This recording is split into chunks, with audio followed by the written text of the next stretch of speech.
Sveiki, čia Sigita ir Laura, bei tinklalaidė suaugusioms moteriams Nebe panelė. Šiandien kalbamės su Renata Ničajiene, vieno iš ilgiausiai gyvuojančių kulinarinių tinklaraščių Sezoninė virtuvė ir 7 knygų autorė. Renata taip pat 2 vaikų mama ir vilos kurorto namo šeimininkė. Nu tai Renata, sakyk, ar geriau įvardinti savo amžių ar slėpti? Čia jau klausimas. Taip.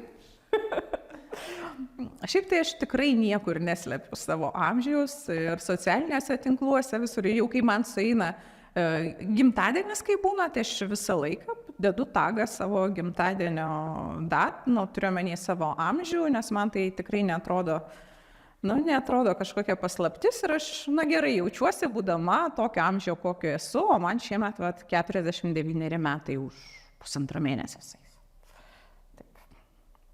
Širdį, aišku, mažiau. O kiek? Širdį? Aš manau, kad aš sustojau ties kokiais 40. Gal 38, va tai. Jo, gal 38, va tai. Bet jeigu ir širdį nesijaučia tiek, kiek ant popieriaus, bet ar jaučiasi kūne? Ar tu jauti kūno pokyčius, kurie ateina su metais? Taip, tikrai jaučiu. Ir primena, tai kas geriausias priminėjas yra, tai kūnas. Tai iki 40 ir nuo 40 iki 5 aš nieko nejaučiu. Aš jaučiausi lygiai taip pat kaip kokių 3-5, bet po 45 aš pradėjau jausti, kad jau kažkas darosi ir man čia negaliu švaryti lygiai taip pat, kaip aš variau anksčiau. Ir kad man reikia čia kažkaip kitaip persidėlioti savo tą gyvenimą, savo ritmą, savo režimą. Ir tas suvokimas buvo labai sunkus, nes kaip čia tu negali. Taip kaip anksčiau aš, pavyzdžiui, labai daug darbų nusidirbdavau miego sąskaitą, sakysim, režimo nebuvimo, sakau, aš 7 knygas esu parašęs ir mano tas vėlyvas realizacija buvo pakankamai vėlyva kaip žmogaus ir aš per trumpą laiką pakankamai tas knygas parašiau, tai vis tiek tai yra padaroma kažko tai sąskaita. Tai aš supratau, kad aš jau nebegaliu taip daryti, kaip anksčiau dariau, nes man kūnas pastoviai primindavo, kad reikia daugiau poilsio ir kad reikia truputėlį kitaip pradėti gyventi. Ir ką pakeitei? Koks buvo, pavyzdžiui, pirmas pokytis? Pirmas pokytis mano buvo, aš atsisakiau darbų tam tikrų. Jo, kad atsirastų pas mane truputėlį daugiau laiko, nes aš tai praktiškai dabar, per 10-metį aš parašiau 7 knygas. Ir iš tų 7 knygų 6 išleidau pati. Tai čia nėra, kad tik tai parašyti knygas, tu dirbi ir kaip projektų vadovas, labai daug tų darbų turi iš tikrųjų. Tai aš apmažinau savo darbus, aš po paskutinės knygos, dabartinės, kuri jau prieš 4 metus, man atrodo, Sezoninis skanumynų istorija išėjus knyga, aš padariau tokią pauzę ir dabar 4 metai aš knygų neleidžiu, nes iš tikrųjų tai reikalaujantis labai daug susikaupimo fizinio ir visokio kitokio darbo. Iš tikrųjų ta knygos kūryba, leidyba ir kol knyga atsiranda, sakysime, iš galvos ant sakysim, popieriaus ir į tą realybę, kol tą knygą turi rankoje, o paskui dar kitas darbas prasideda, kad tu ją turi reklamuoti, tai tu turi ją kažkaip parduoti, jeigu tai tavo knyga. Tai aš apsimažinau darbus ir pradėjau daugiau laiko skirti savo. Tai yra, turiu omeny, daugiau paskaityti, daugiau pakeliauti, apskritai daugiau nieko neveikti. Tas nieko neveikti, tai turiu omeny ryte skirti savo kažkiek tai to laiko, kad aš turėčiau bent jau valandą ramią ir kad aš nebūčiau priklausoma nuo kažkokių deadline'ų. Aišku, tų darbų yra ir aš susigalvojau jų kitokių, nes per pandemiją ten atsirado mūsų versle, šeimos versle. Mes turim tokį kurorto namą, stiklo namas, kur aš gaminu maistą svečiam. atsirado poreikis, sakysime, daugiau dirbti rankomis, kažką gaminti, nes man jau pradėjo būti sunkiau išsėdėti ilgą laiką prie kompiuterio. Tai tas, kai rašai knygas, tai tu prie kompiuterio praleidi tikrai daug laiko, aš esu iš tų žmonių, kuris atsisėda ir atsikelia tik tada, kai jau aš ten pabaigiu tiek, kiek aš norėjau pabaigti. Tai ir pietus praleidi, ir ten visokius pasivaikščiojimus ir visa kita. Tai va. Psichologiškai amžiaus riba tau jautėsi kažkaip tai, ar ne? Po 45 aš pradėjau šitą jausmą, nes aš nesupratau, kas darosi ir su kūnu, kodėl čia reikalauja manęs daugiau to poilsio. Ir psichologiškai taip pat, aš pradėjau jaust, kad aš nebepagaunu tam tikrų dalykų, tam tikrų trendų, kas man anksčiau buvo labai natūralu.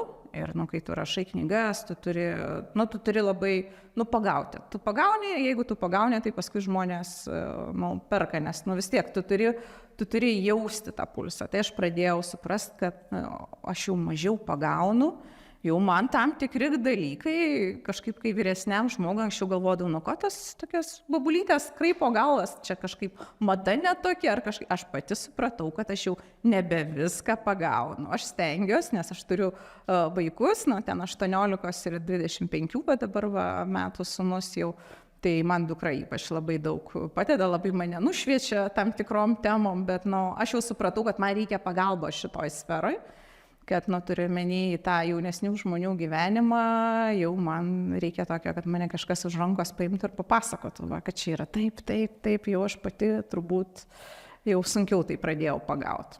Tai man smalsu, kokiu, pavyzdžiui, trendų tu nepagaudavai ir ką tu sužinojai naujo, ko tu pati, tarkim, būtum galbūt nesužinojus. Oi, dabar tai nesupratus. Jo, taip greitai, galbūt iš dizaino pusės irgi tam tikrų dalykų. Sakau, aš nenoriu pasirodyti labai nešiuolaikiškai, žinokit, bet iš tikrųjų, tikrai yra tam tikrų dalykų, galbūt tai daugiau liečia, tokius, išvaizdos dalykus, galbūt tai.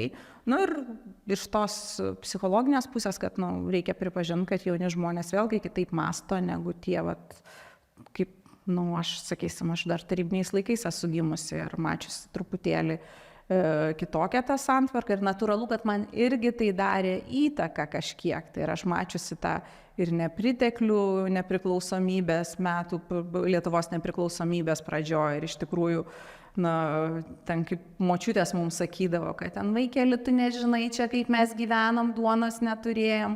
Tai aš kartais irgi vaikams savo pasakau, jūs nežinot, kaip mes gyvenom, sakysim, kai tik pirmaisiais nepriklausomybės metais ir kai aš, pavyzdžiui, būdama 17 metų, tikrai ten nelakščiau nei po klubus, niekur, vien dėl to, kad tai buvo labai nesaugu tuo metu Vilniuje. Tai buvo tikrai nesaugu. Ir dabar jau yra visiškai kitokia aplinka, kurioje auga mano vaikai. O ta baimė vis tiek jinai yra ir kartais man dukra sako, ko tu čia pastoviai bijai? Aš bijau, nes pas mane yra kažkokie tai, sakysim, iš anksčiau užsifiksavę netokie malonūs prisiminimai apie tą miestą, apie tą naktinį miestą ir kad būdavo tikrai nesaugu jaunai merginai, dar gerai, gražiai atrodančiai, sakysim, su trumpu sijonu prasieiti vakare, sakysime, Vilniaus Vokiečių gatve. Tai dabar viskas visiškai pasikeitė ir aš manau, kad tie prisiminimai vis tiek tu nenori, tau duoda kažkokį tai tokį požiūrio limitavimą tam tikrais atžvilgiais. Tu esi maisto žmogus. Taip. Ir pakalbėkime apie maistą. Ar tam pokytyje amžiaus, ar tau atsirado noras valgyti kažką kito, valgyti kitaip?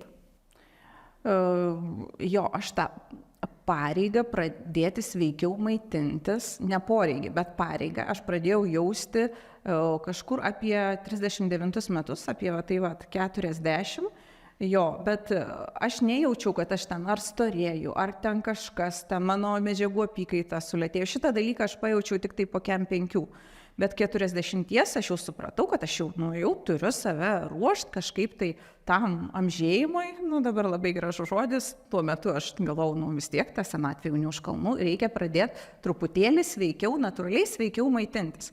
Aš nesu kraštutinumų žmogus, jokiais atžvilgiais ir tikrai niekada nesilaikydavau dietų, man ten galbūt taip smarkiai nereikėjo to ir aš tikrai nenorėjau laikytis dietų, aš norėjau atrasti būdą, kaip natūraliai sveikai maitintis ir kaip išmokti tą maistą pasiruošti greitai, sveikai ir skaniai. Tai čia mano buvo gero maisto dienoraščio ta tema. Bet jinai tikrai buvo tokia man iš anksto, turiu omeny, aš nepajaučiau tokio didelio poreikio savo kūne, kiek aš sugalvojau, kad man reikia čia tam ruoštis. Bet kai atėjo kem 5 metai, jau po kem 5 metų, aš supratau, kad vien tik sveikai maitintis man nebeužtenka. Nes iš tikrųjų mano maistas yra namuose ruoštas, pakankamai daug daržovių valgau, tikrai aš pakankamai sveikai ir gaminu ir maitinuosi, neskaitant to laiko, kai aš rašiau 2 knygas, kurios buvo skirtos desertams, tai nostalgiški skanumynai ir sezoninės skanumynų istorijos, tai tikrai per tas 2 knygas, kiekviena knyga man priaugino kokius 3 kilogramus, tai 6 kilogramai per tas desertų knygas galima sakyti. Jo, nes tu paprasčiausiai, kai gamini ir fotografuoji, tai tų tortų, sakysim, vaikai ir vyras parėję, vieni iš mokyklos, kiti iš darbo, rasdavo kokius 6 namuose, nes būdavo fotosesija, 6 sufotografuoji ir jie visi skanus. Nes mano gaminimo filosofija yra, aš nieko negaminu dėl nuotraukų, kad gražiai atrodytų nuotraukose. Pas mane kaip tik pirmoji eilėje turi būti skanu. Ir kaip kur tu dėsi tą, sakysim, tortą, kuris yra prapjautas. Kaip aš sakau, po fotosesijų tie kepiniai visi sako, kaimynam nešk ten kažkam, tai jie būna tokie išdarkyti. Ir jūs įsivaizduokit, visą dieną tu fotografuoji, ar ne? Ir jau žmonės, kurie mato nuotraukoj knygos, tai tą mato, gražų vaizdą tik nufotografuotą, bet paskui tas pyragas, sakysim, aš vis neturiu 2 šaldytuvų, kartais jie stovi ant stalo, kartais būna ir vasarą, ar ne, tai natūralu, kad ir tie žiedai papuošimui naudojami, apvysta, ir tas tortas galbūt pirmas gabaliukas nelabai gražiai atsipjovė, pjauni 2, 3, tokių trupinių visur pilna. Man jau kartais, galbūt ne visus kepinius, bet kai kuriuos būdavo gėda nešti, sakysime, žmonėm, neskaitant savo tėvam, broliui ar ne, tai vis tiek suvalgydavo mano šeima. Aš valgydavau, aš ragaudavau ir kadangi jie tikrai skanus būdavo, ne po vieną gabaliuką suvalgydavau, mano vyras, vaikai, tai kartais tuo metu, kai aš ruošiau tas knygas vietoj vakarienės, gaudavo desertus. Tai yra labai blogai, niekam nerekomenduoju taip daryti, bet tai būdavo pas mane iš tikrųjų, nes tai yra kaina to maisto tinklaraštininko ir knygų autoriaus, kulinarinių knygų autoriaus, kad tu vienu metu turi daug tam tikros rūšies maisto. Ir jisai tikrai nėra įvairus. O kaip mityba lemia savijautą ir kasdienybę? Jeigu nevalgai tortų kiekvieną dieną. Tai aišku, labai lemia, nes aš čia kažkaip po ankstesnio klausimo užsifiksavau ties tais kepiniais, bet ką aš supratau, kad svarbu ne tik sveikas maistas, kurį aš valgau, bet aš jį valgydavau be režimo. Dabar, ką aš susitvarkiau, tai tiksliau nesusitvarkiau, bet bandau tvarkytis vis dar, tai yra režimą. Ką, kada valgai. Nes tu gali valgyti, sakysim, sveikiausią maistą, sakysim, sveiką košę, ten greitus angliavandenius vakare. Ir tai yra blogai. Vakare turi valgyti baltymus ir daržoves, ar ne? Ir aš jaučiu, koks yra skirtumas ir kaip, sakysim, svoris pakrenta ir susireguliuoja vien dėl to, kad tu žinai, ką, kada valgyti. Ir tai yra labai, labai svarbu. Ne tai, kad valgyti sveiką maistą nesvarbu kada, bet žinoti, kada valgyti tą sveiką maistą. Kas yra sveiki pusryčiai, kas yra subalansuoti ir sveiki pietus ir kas yra naudinga vakarienė, nuo kurios tu, sakysim, ir miegosi vakare ir ten tau svoris nepriaugs ir šiaip tu lengviau jausies. Papasakok plačiau, ką valgyti ryte, per pietus ir vakare. Koks tas turėtų būti režimas? Nesakykim, kad tas režimas būtent toks visiems tinkamas, bet kokį režimą taikai tu savo? Jo, tai aš jau kuris laikas šitą dalyką apsirankioju iš įvairiausių tokių padrikų informacijos šaltinių, kaip čia man reikėtų susidėlioti tą režimą, ir šiemet aš buvau tokia stovykloje, nežinau, čia aš galiu sakyti, nuo sveikesnio maisto, jos Pasraminta Bogušienė, ir jinai man sudėliojo visus taškus ant į, iš tikrųjų. Nes aš gavau tokią konkrečią informaciją, pagrįstą mokslu, kaip reikia, ne kažkokiais, tai sakysim, straipsniukais iš portalų, kurie yra padriki, bet žmogaus, kuris, dirba ir maisto technologija, ir dietistė, kaip reikia, sakysime, vadovautis tuo maistu, ką kada valgyti, ar ne? Tai pusryčiai geriausias dalykas yra tie sudėtiniai angliavandeniai, kuriuos organizmas ilgiau pasisavina. Tai visos pilno grūdo košės. Pirmoji dienos pusėje, aišku, gerai būtų suvalgyti, ir tai aš valgau bent jau priešpiečiams visą laiką vaisius. Tai jeigu aš ten 8 valandą valgau kokią košę, ir aš stengiuosi, kad ta košė būtų nesaldi, arba jeigu jinai saldi, tai natūraliai saldi. Paskui apie 11 valandą aš stengiuosi suvalgyti uogų, vaisių. Tai man geriausiai sekasi sezono metu, kai aš gyvenu Druskininkuose. Tai labai labai lengva, tada nueini prie krūmo, sakysim, ten šilauogių arba prie žemuogių, kurios naminės žemuogės dera pas mane iki dabar dar iki spalio 1 aš jų turėjau. Tai ką, ateina laikas, tai tam kokį obuolį sugrauži, naini po obelim, pasiemi, naini, suvalgai tų žemuogių. Vasarą tai pas mane, kadangi šilauogių krūmai yra įvairaus vėlyvumo, tai aš ten vos ne 2 mėnesius ir daugiau tų šilauogių turiu. Tai skirtumas valgant uogą nuo krūmo ir nupirktą uogą yra kaip diena ir naktis, bent jau skonio atžvilgiu. Tai aš paskui jau, kai baigėsi šilauogės, aš ten iš tokio šilauogių ūkio, lietuviško, viskas tvarko, aš nusipirkdavau po dėžutę tų šilauogių, ir jos man taip neina, aš jų taip nesuvalgau, iš tikrųjų, o tos, kur nuo krūmo jos, tikrai skanios, visai kitas reikalas, ir aišku, naudingumas yra didesnis. Tai mano patarimas yra, aišku, kaip žmogaus rašančio apie sezoninį maistą, valgyti daugiau tų sezoninių daržovių ir uogų, aišku, kuo daugiau, ir taip.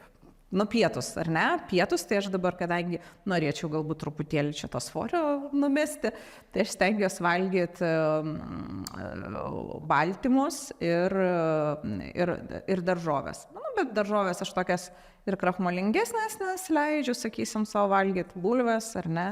Tai aš, jeigu 4 lėkštės, tai yra baltymai, ten, sakysime, žuvis, mėsa, tai 3/4 lėkštės pas mane būna daržovės. Tai makaronų stengiuosi valgyti mažiau, bet vien dėl to, kad šiuo metu norėčiau truputėlį numesti svorio, ar ne. Bet šiaip žmonėms, kurie nenori numesti svorio, tai tikrai reikėtų 4 lėkštės, kad sudarytų angliavandeniai, 4 baltymai, ir 2/4 daržovės. Tai aš sakau, aš eliminuoju kol kas makaronus, ryžius ir stengiuosi valgyti daržovių daugiau, bet bulves valgau, bet jas virtas daugiau, nelieju kažkokias keptas nefribulvytes, ar ne. Ir stengiuosi iki 3 valandų, kaip ten Raminta mum ir pasakojo, suvalgyti didžiąją savo maisto dalį. Jo, didžiąją. O vakarienę kažkur 6, pusę 7 valgau, bet prieš vakarienę dar būna pavakariai. Pavakariai tai apie kokią, jeigu valgau pietus, aš stengiuosi valgyti jo, nes man labai sunku sutilpti tuos laikus. Tai stengiuosi valgyti apie 2 valandą, tai apie 4 valandą valgau pavakarius. Tai pavakariai yra tokie, kad čia valgymų galbūt nepavadinsi labai, ten kefyras, jogurtas, va, tokie dalykai, rūgpienis kažkoks, tikrai nieko daug aš ten, arba ten, jeigu turiu kokio humuso iš anksčiau pasidariusi su daržovių lazdelėm, ar ne, bet tokie mano būna užkandžiai, o vakarieniai, tai jau vakarieniai susirenka, jau grįžta ir dukra, sakysim, iš visų veiklų, nes dukra dar gyvena kartu 18 metų ir vyras iš darbo, tai tada jau stengiuosi, kad bent jau mes su vyru valgytume baltymus ir daržoves. Tai ar mėsa, ar žuvis, stengiuosi bent jau 2 kartus per savaitę kuo daugiau ankštinių naudot, kad nebūtų taip kiekvieną dieną mėsa, nes irgi nėra labai gerai, daugiau žuvies, tai va, taip stengiuosi, ne visą laiką taip išeina, bet pati save motyvuoju. Ir viskas, ir paskui jau nelabai valgau, tik tai galbūt arbatos geriu, mėgstu tokią kanapių arbatą išgerti prieš miegą. Tai va. Ką galėtum patarti moteriai, kuri nori keisti savo mitybą, nuo ko ji turėtų pradėti? Visų pirma, aš čia taip pasakysiu, gal pradėti gaminti. Jeigu norit sveikiau valgyti, nevalgysit sveikai, jeigu visą laiką valgysite, sakysim, restoranuose, kavinėse, užsisakinėsite maistą, sakysim, į namus, natūralu, tas maistas nėra 100% maistingas, naudingas, dažniausiai jis būna pašildytas, galų galia, jeigu ir užsisakai tą maistą, eikite į turgų, nusipirkit daržovių, nors vieną kartą į savaitę, aišku, ir į prekybos centrus viskas gerai, dabargi ir prekybos centruose yra daug įvairiausių daržovių, nebūtina eiti į turgų, tai ir galvokit, ką valgot. Ir valgykite tuos produktus, kurių sudedamosios dalis yra kuo trumpesnės. Tai jeigu perkat, sakysim, mėsą, kurią vėliau gaminsit, tai mėsa kas yra? Mėsa, taigi sudedamųjų dalių nerašo, ne? Tai yra, sakysim, vištienos krūtinėlė, ar ne? Bet jeigu perkite rūkytą skilandinę kokią dešrą, tai jūs pasižiūrėkit, kiek ten yra sudedamųjų dalių. Tai aš nesakau, kad nevalgyti jos, bet tikrai ne kiekvieną dieną. Ir nereikėtų valgyti kiekvieną dieną galbūt, aš nežinau, mėsos. Jeigu pusryčiam sumuštinis su dešra, pietums karbonadas, vakarieniai vištienos šlaunelė, ar ne? Tai jau kur tada, kur kiti dalykai, atsiprašau, kur ten žuvis, kur kokios pupelės, kur kokie lęšiai, kur kokios įvairesnės daržovės, mes nebeturim tada vietos suvalgyti kitą maistą. Tai ką aš supratau, kad žmogui reikia įvairovės. Reikia įvairaus maisto ir kad tas maistas, kad mes gautume įvairių medžiagų, ar ne? Tai esmė yra tokia.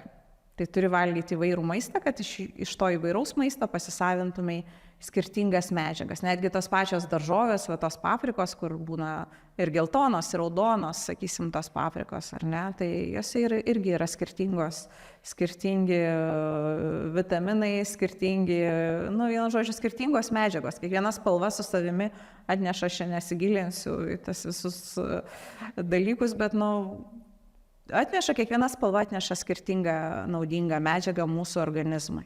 Tai netgi tos pačios morkos, jeigu jos oranžinės arba jos tenai dabar yra violetinės, tai verta perkti ir tokias, nes nors tos pačios morkos, bet jų medžiagų yra kitokių, tai stengtis tos įvairovės. Ir dar ką aš išmokau, bet čia išmokau visai neseniai, tai valgyti daržovių salotas prieš maistą. Tai kas yra labai labai svarbu. Taip.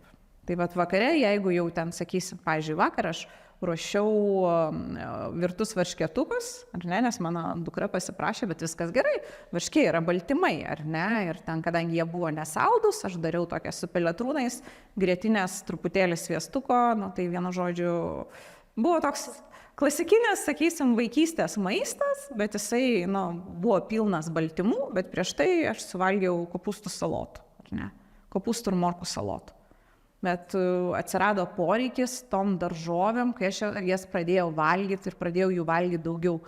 Ir yra būna porą dienų, kai ten jau nepavalgai ir ten kažkas būna Vilniuje greitai, ten kažkaip ypač jeigu daug miltinių patiekalų valgai, tai aš jaučiu, aš jau blogai jaučiuosi, kažkaip jau man trūksta to tokio gyvesnio maisto, daržovių, nes aš kai būnu Druskininkuose, šalia daržas, tai aš ten daugiau daržovių valgau ir daugiau gaminu maistą. Kai būnu Vilniuje, kažkaip dabar labai daug susitikimų, visur daug lakstau ir valgau daug irgi mieste ir aš labai pajaučiu ant savęs, nes organizmas yra pripratęs gauti daržovių daugiau ir jeigu aš jų negaunu, jau man jisai tai primena, kad aš jau jaučiuosi tokia kažkokia tai, netaip jaučiuosi. Tai kitas mano klausimas būtų, jeigu taip žiūrėtum į ateities perspektyvą, ar yra kažkokios ten temos ar dalykai, kurie tave neramintų, susijęs su amžėjimu galbūt? Samžėjimo, sveikata, aš pradėjau skirti daugiau laiko eiti pas gydytojus. Jeigu anksčiau iki 45 metų, ne iki 40, iki 45 metų aš eidavau tik tada, kada man skaudėdavo, kai aš blogai jausdavausi, kai aš susirgdavau. Dabar aš einu profilaktikai ir einu pakankamai pas skirtingus specialistus. Tai aš pradėjau investuoti į save, sveikatos atžvilgių, pradėjau eiti pas gydytojus ir galbūt domėtis daugiau tais dalykais, kur man anksčiau tikrai nebūdavo laiko. Aš anksčiau eidavau pas gydytojus su vaikais ir, sakysim, daugiau domėdavausi ten, kad ten mano vaikai nesusirgtų, čia gal reikia ten nuves, gal čia pas dantistą jau. Ten vaikai tai dažniau eidavo pas dantistą nei aš, sakysim, ar ne, pas stomatologus. Tai dabar aš jau pradėjau į pirmą vietą statyti save. Kad aš supratau, kad aš turiu pasirūpinti savo sveikatą.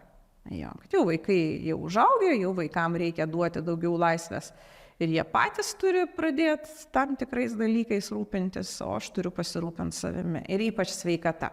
Dar vienas dalykas, ko aš nepadariau ir čia man toks yra priekaištas, nepaisant to, kad aš sveikai maitinuosi ir aš tą režimą, aš visiškai nesportuoju. Tai yra didelis minusas ir, turiu omeny, aš tik judu, bet mano amžiui reikia sporto ir aš šito dalyko niekaip į savo tą rutiną į viską neįtraukiu, nors aš, pavyzdžiui, gyvendama Druskininkuose, mano transporto priemonė yra dviratis, bet tai yra judėjimas. Vasarą aš praktiškai 2 mėnesius beveik kiekvieną dieną, nepaisant ten, kai lyja, kai ten būna vėjas, aš visą laiką maudausi ežere. Man tai yra natūralu, nes aš vaikystėje baseiną lankiau, turiu atskirį saugus ir vanduo man reikalingas natūraliai, man plaukti, aš pailsiu. Aš nesportuoju, bet aš plaukiu dėl to, kad man malonu, ir aš plaukiu beveik kiekvieną dieną.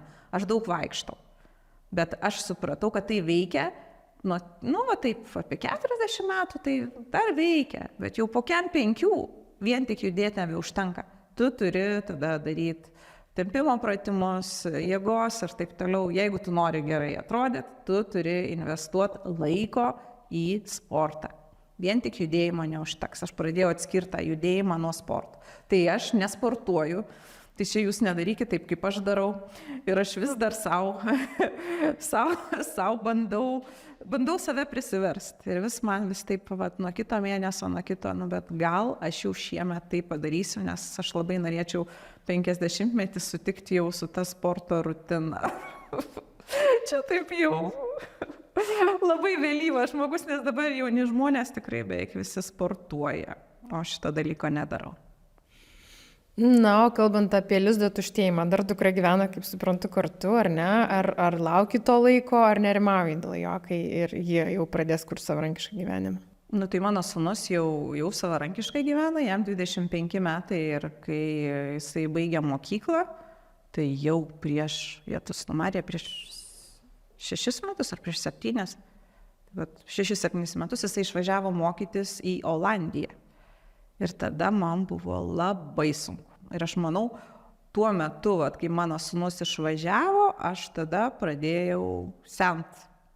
Taip, aš pradėjau amžėti, nes man buvo labai sunku, aš labai išgyvenau šitą dalyką ir negalvojau iš tikrųjų, kad esu tokia mama perekšlė, kuriai bus taip sunku paleisti šitą vaiką, aš labai ilgesį jaučiau. Labai sunkiai šitą dalyką išgyvenau.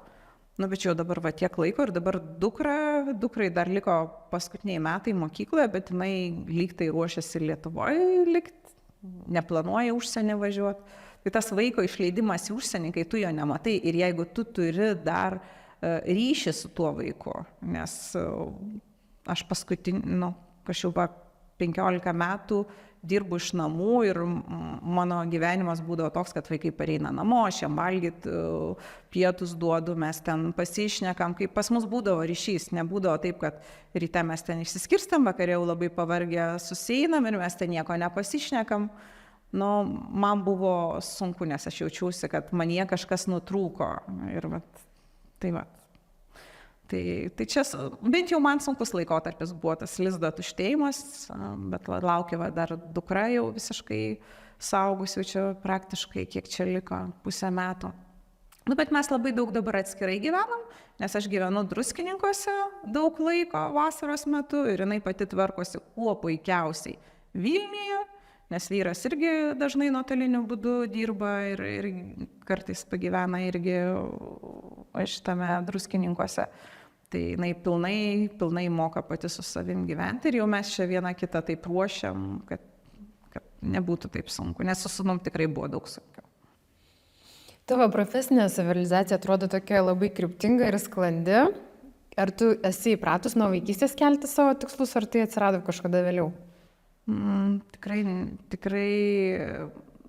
Aš visą laiką būdavau, kaip aš žinojau, ko aš noriu. Galbūt aš nebuvau tas žmogus toksai labai kryptingai dirbantis nuosekliai, man to nuoseklumo visą gyvenimą trūko, bet aš pirmoje eilėje kažkaip, nežinau kodėl, bet realizavau save kaip moteris. Ir man tai buvo svarbiausia, realizuoti save kaip moterį, tai yra pasigimdyti vaikus, susikurti namus, visą tą tokią, aš nežinau, tą tokią bazę, tą tokią gerovę ir tik po to aš visą tai turėdama ir jau kai vaikai paaugo ir atsirado man laiko, aš pradėjau save realizuoti kaip žmogus. Mano realizacija savęs kaip žmogaus prasidėjo labai vėlai, nuo 35 metų.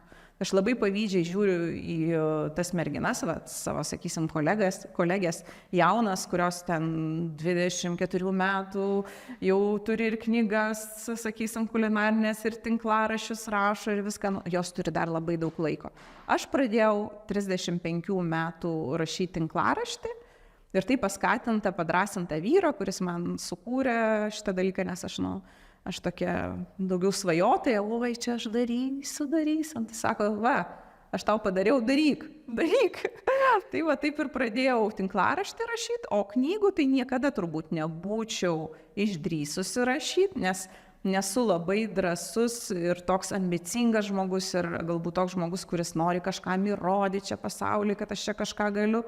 Aš labai gerai jaučiuosi namuose, augindama vaikus, gamindama jam valgyti.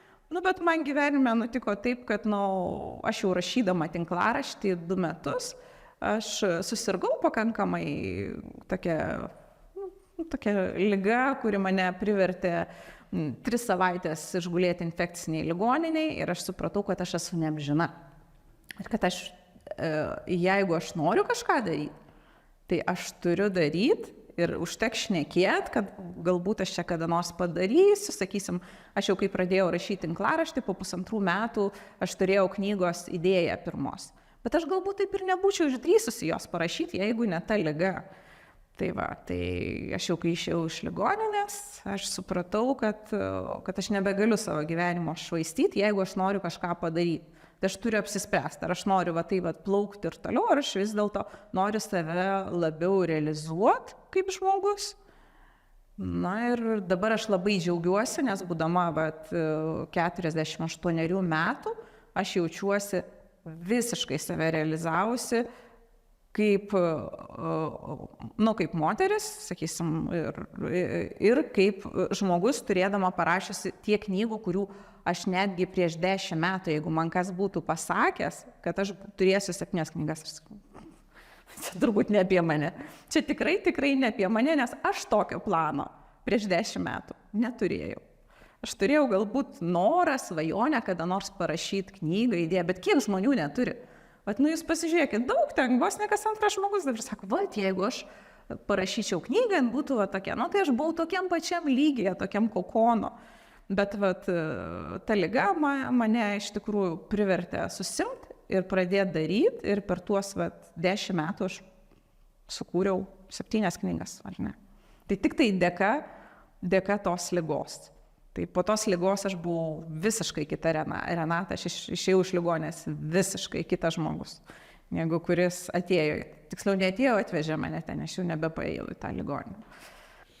Tai skamba kaip puikiai realizacija ir šeimoje, ir profesiškai. Ar dar yra apie ką svajot, ką norėtum dar pasiekti? Nu tai taip, aišku, aš labai norėčiau pažinti pasaulį, sakysim, nes pakankamai anksti man gimė vaikai ir mes su vyru jau, sakysim, susitarkėm, jau žinom, kad jau bus sūnus ir viskas pas mus labai greitai vyko.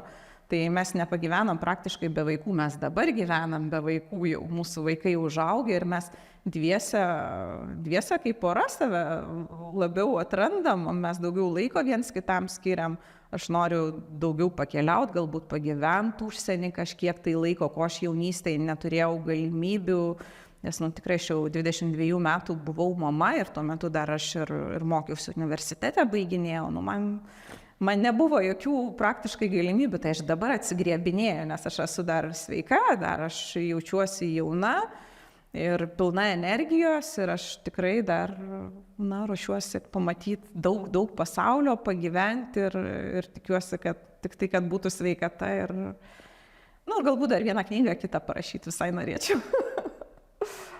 Klausant tavęs atrodo, kad iš tikrųjų amžius nėra riba ir pradėti naujus dalykus turbūt irgi sakytum, kad galima.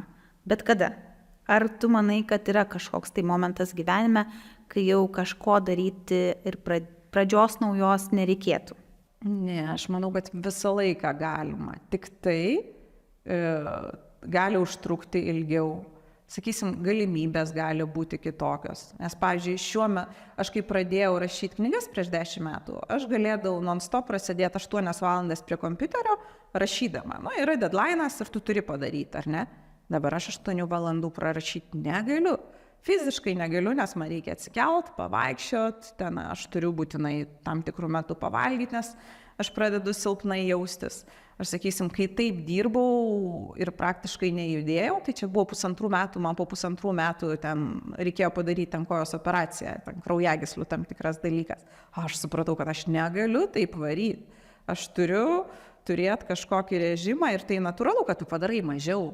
Tu padarai mažiau, tau reikia daugiau laiko, sakysim, tą pačią knygą parašyti. Ne taip, kaip aš gerą maisto dienoraštį parašiau per metus, 4 knygas padariau per metus ir 3 mėnesius, ar ne? Tai va. Ir parašiau, išleidau, nufotografavau, ten tai knygai reklamavau, ten paskui tas knygas kiekvieną. Tai čia yra toks darbas milžiniškas, kai tu dirbi praktiškai vienas ir už projektų vadovą, ir už autorių, ir su dizainerė, sakysim, ir kalbos redaktorė, ar ne? Ir viskas maža komanda. Tai yra labai daug ir aš supratau, kad jau taip dirbti, aš būdama tokio amžiaus, nebegaliu. Tai tikrai galima viską daryti, bet reikia įsivertinti savo amžių, savo galimybės ir savo ribas. Ir tam tikri darbai užtruks tikrai ilgiau, būnant vyresniam amžiui, negu kad tu gali padaryti jaunas. Taip. Man tai smalsu, be kokių tu malonumų neįsivaizduoji savo gyvenimą. Maloninė. Man apskritai, man malonumas yra ryte prabust, šalia mylimo žmogaus. Aš to irgi neįsivaizduoju, sakysim, savęs jau neįsivaizduoju, nes mes 25 metus vedę ir aš nebeįsivaizduoju, man būtų jau labai sunku tiek fiziškai, nes jau esi, tiek dvasiškai, ar ne. Neįsivaizduoju be malonumo geriant ir skiriant savo laiko savo rytiniai arbatai, nes rytas man yra šventas jau daug metų ir kai aš neinu į ofisą, aš visą laiką visus tos 15 metų pradedu ryte su savo arbatos puodeliu, su užrašais, pamąstymais, su knyga, atsiprašau, ir su telefonu irgi dabar jau. Tai neturiu aš ten tos tokios higienos, kad visiškai telefono, ten, sakysim, ryte ar vakare neturėt, sakysim, reikia čia man dar prie to padirbėti, bet prie laiko skiriant savo ir savo savišvietai. Tai mano rytas būna toks, man tikrai nereikia jau kažkiek tai metų niekur skubėti, Nepaisant to, kad, aišku, aš išleidžiu dukrą į mokyklą ir po to aš galiu turėti savo ramią valandą. Tai priklauso nuo mano dienos susidėliojimo. Gal aš ten, sakysim, 8:30 turiu susitikimą su kažkuo, tai ar ne, kavos einu gerti, ar ten, sakysim, tikrai pas mane Druskingos atvažiuoja svečiai ir aš ten turiu pusryčius jiem paruošti. Tai tada jau aš keliuosi 6 ryto, kad jau 9 valandą žmonėm būtų paruoštas maistas. Bet tai, tai nėra kiekvieną dieną. Man labai svarbu tie ramus rytai ir tikrai be tų ramių rytų aš sunkiai save įsivaizduoju, per kuriuos aš pasikraunu energijos. Tai va. Po galbūt pasivaikščiojimo su šuniu, man irgi tai yra svarbu. Nebūtinai ryte, tai gali būti ir vakare, bet nors vieną kartą per dieną aš turiu išeiti, va taip ramiai prasivedint galvą ir pasivaikščioti. Šuo mane išsiveda pasivaikščioti. Čia galbūt jei neturėčiau šuns, tai neišsivestų jisai manęs, nes anksčiau vaikai išsivesdavo, dabar šuo išsiveda. Tai va. Be ko dar? Be skanaus maisto, aišku, neįsivaizduoju. Man labai svarbu irgi, man malonumas yra, kai visa šeima susirenka prie stalo. Ir mes, dažniausiai nevalgom visi sulindę, sakysime, į savo kambarius, jau visą laiką mes susėdam prie stalo. Ir man tai yra dienos malonumas irgi. Didelis malonumas.